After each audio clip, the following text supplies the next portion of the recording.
Dayforce login or sign in, Ceridian Dayforce login, Dayforce.com login tutorial. If you want to log into your Dayforce account, all you have to do is go ahead and then first of all make sure to launch and open up your browser.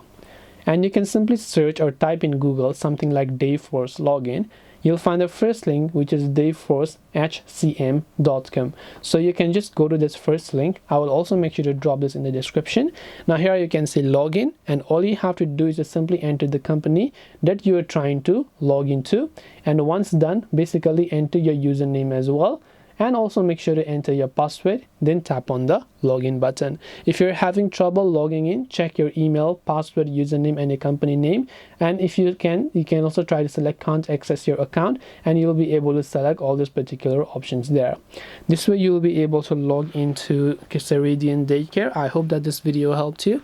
If you have any questions, feel free to leave them down. Thank you for watching and see you in the next video.